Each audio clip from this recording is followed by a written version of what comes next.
پاکستان نے حملہ کر دیا ہے۔ میرے عزیز ہم وطنوں، السلام علیکم۔ 10 کروڑ پاکستانیوں کے امتحان کا وقت آ پہنچا ہے۔ آج صبح سویرے ہندوستانی فوج نے پاکستان کے علاقے پر لاہور کی جانب سے میرے قوم کے ہم وطنوں، جنگ شروع ہو چکی ہے، اٹھو اور دشمن پر ٹوٹ پڑو۔ پاکستان کی پوری قوم نعرہ تکبیر لگاتی ہوئی سڑکوں پر نکل گئی تھی۔ ہندوستان نے 6 ستمبر کی صبح فجر سے کچھ پہلے لاہور شہر پہ حملہ کیا اور ان کے جرنیل نے بڑک ماری تھی کہ ہم 11 بجے تک لاہور جمخانہ میں بیٹھ کر شراب پیئیں گے اور بدماشی کی محفل سجائیں گے۔ دشمن کی طاقت کا بھی پہلے اندازہ کیجیے۔ دیکھیے، دشمن 5 گنا بڑا تھا آپ سے، اور اچانک اتنا بڑا حملہ کرتا ہے جس کے اندر ایک حملے میں 500 ٹینک استعمال کیے جاتے ہیں۔ تقریباً 500 ٹینک لاہور میں، 500 ٹینک کے قریب سیالکوٹ کے اوپر جب حملہ ہوتا ہے، اور یہ دونوں سرحدی شہر ہیں ہمارے۔ اور حال یہ تھا کہ Pakistan was totally caught by surprise. آپ کو واقعہ بتاتے ہیں، واقعات اگر آپ سنیں تو اس سے آپ کو اندازہ ہوگا کہ یہ 65 کی لڑائی کا یہ واقعہ 6 ستمبر کو کیوں ہم اتنے رومانٹک طریقے سے، اتنی قدرت پیار سے، ایموشن سے، سیالکوٹ سیکٹر پہ بالکل سرحد پہ ہمارا گھر تھا میرے پاس۔ جب یہ جنگ شروع ہوتی ہے تو خاندانوں کو، عورتوں کو، بچوں کو وہاں سے نکلنا پڑا، تو اس میں ہماری والدہ ہمیں لے کر نکلی۔ اور یہ وہ وقت تھا کہ جب ہمارے گھر کے آس پاس توپیں لگی ہوئی تھی اور پاکستان کی فوج جوابی حملہ شروع کر رہی تھی سیالکوٹ سیکٹر پہ دشمن کے خلاف۔ ایسے معجزات دیکھنے کو ملے۔ میرے والد عینی شاہد ہیں اس بات کے کہ ایک سیکٹر پر ہماری توپوں کی مدد کی ضرورت پڑی۔ ہماری پیادہ فوج کے مورچے تھے جن پر دشمن کے ٹینکوں کا دباؤ بہت شدید تھا، اور ہماری توپوں کی آخری حد سے بھی زیادہ 2-3 کلومیٹر آگے وہ دشمن کے ٹینکوں کے پوزیشنز تھی۔ اور جب مدد مانگی گئی تو حساب لگایا گیا کہ ہماری توپوں کے گولے دشمن تک نہیں پہنچ سکے، اور صورتحال یہ تھی کہ اگر اس وقت مدد نہ دی جاتی اپنی فرنٹ لائن کو تو سیالکوٹ شہر کا ایک پورا سیٹ دشمن قبضہ کر لیتے۔ اللہ کے توکل پر یقین کریں، افسروں کی آنکھوں میں آنسو آ گئے۔ انہوں نے اللہ کے بھروسے پہ، اللہ کے آسرے پہ کر کے دشمن کی طرف توپوں کا منہ کر کے فائر کیا ہے، اور ناقابل یقین بات ہے کہ گولا تقریباً 2.5-3 منٹ لیتا ہے فائر ہونے کے بعد توپ کا اپنی منزل پہ پہنچتے ہوئے۔ 3 منٹ کے بعد وائرلیس پہ ہماری جو آگے ہمارے مورچے تھے وہاں سے نعرے تکبیر کی آوازیں آنے لگی کہ دشمن کے توپیں ٹھیک ٹینکوں کے بیچ میں گر رہے تھے، جو کہ ہماری توپ کی آخری حد سے بھی کئی کلومیٹر آگے تھا۔ نہ اس سے پہلے کبھی توپ نے اتنا دور فائر کیا، نہ اس کے بعد کبھی اتنا دور فائر کیا۔ اس موقع پر جب ضرورت تھی تو اللہ کی طرف سے تائید آئی۔ ہزاروں واقعات ایسے ہیں۔ یہ باتیں بزرگوں نے کتابوں میں بھی لکھی ہیں۔ آپ ممتاز مفتی کی کتابیں اٹھا کے دیکھ لیجئے، الگ نگری دیکھیے، تلاش دیکھیے، اخبار میں اس زمانے کے تمام واقعات یہ چھپے ہیں۔ جب 65 کی لڑائی شروع ہوئی، ممتاز مفتی اپنی کتابوں میں لکھتے ہیں کہ مسجد نبوی شریف میں اللہ کے بندوں نے حضور صلی اللہ علیہ وسلم کی زیارت فرمائی اور دیکھا کہ حضور جنگی لباس میں اصحاب بدر کے شہداء کے ساتھ پاکستان کے دفاع کے لیے تشریف لے جا رہے ہیں کہ پاکستان پہ حملہ ہوا ہے، ہم نے اس کا دفاع کرنا ہے۔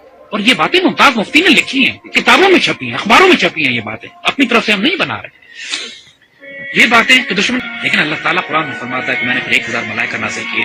اور یہ بات صرف 1400 سال پہلے پہ محدود نہیں ہے۔ جب بھی مسلمان اللہ رسول کے نام پر کھڑے ہوں گے اس پاک سرزمین کی حفاظت کے لیے تو اللہ کی تائید و نصرت آئے گی۔ 65 سب سے خوبصورت مثال ہے ہمارے لیے۔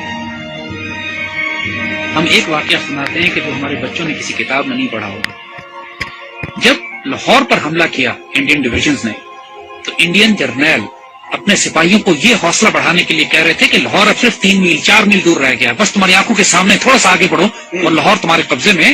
مزاحمت شدید ہو رہی تھی اور پاکستان کے جوانوں نے اپنے آپ کو دشمن کے ٹینکوں کے سامنے ڈال دیا تھا روکنے کے لیے۔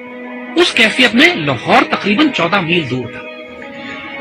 تو وائرلیس پہ جب ہمارے جوانوں نے، ایک افسر نے یہ سنا کہ دشمن کا جنرل اپنے سپاہیوں سے یہ کہہ رہا ہے کہ صرف 3 یا 4 میل دور لاہور رہ گیا، اور اس وقت لاہور 14 میل تھا۔ اس وقت اس افسر نے، ہمارا وہ زخم لکھا ہے 14.2 بلڈی مائلز، 14.2 بلڈی مائلز تھا لاہور، دشمن اس کو پار نہیں کر سکا۔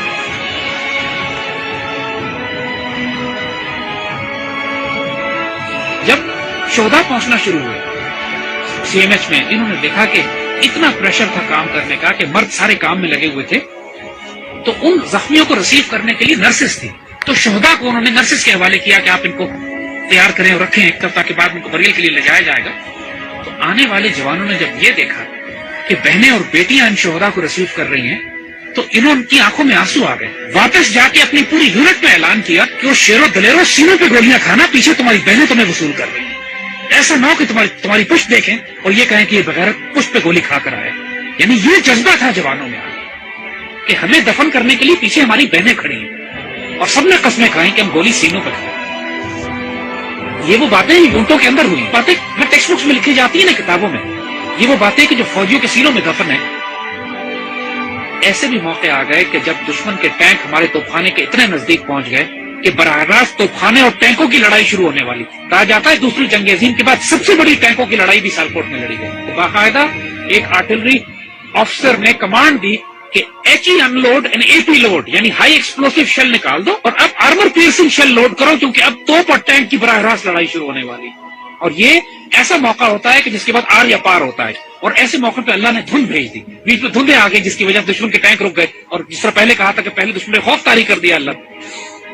یہی وہ نظریاتی اور روحانی احساس تھی ہماری جو ہمیں پاکستانی مسلمان بنا. وہ کیا چیز تھی جس نے ہمیں سیسا پلائی ہوئی دیوار بنایا؟ وہ یہی کلمہ تھا لا الہ الا اللہ جو ہمارے دل کی دھڑکنوں میں محمد رسول اللہ ماشاء اللہ. اور آج جو 10,000 بچے اور افسر جوان ہمارے شہید ہوئے ہیں پاکستان کے دفاع میں, کشمیر سے لے کر وزیرستان میں فاٹا میں سوات میں, خوبصورت ترین بیٹے ہماری مٹی کا نمک 21 22 24 سال کے 25 26 سال کے خوبصورت جوان اپنے جب چھوٹے بچوں کو چھوڑ کر والدین کو چھوڑ کر بیویوں کو چھوڑ کر جنہوں نے شہادتیں دی ہیں اور خواہش کر کے اپنے آپ کو والنٹیئر کر کے شہید ہوئے.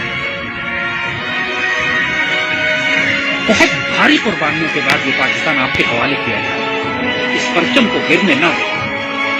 اس پرچم پہ سب کچھ قربان کر دیں.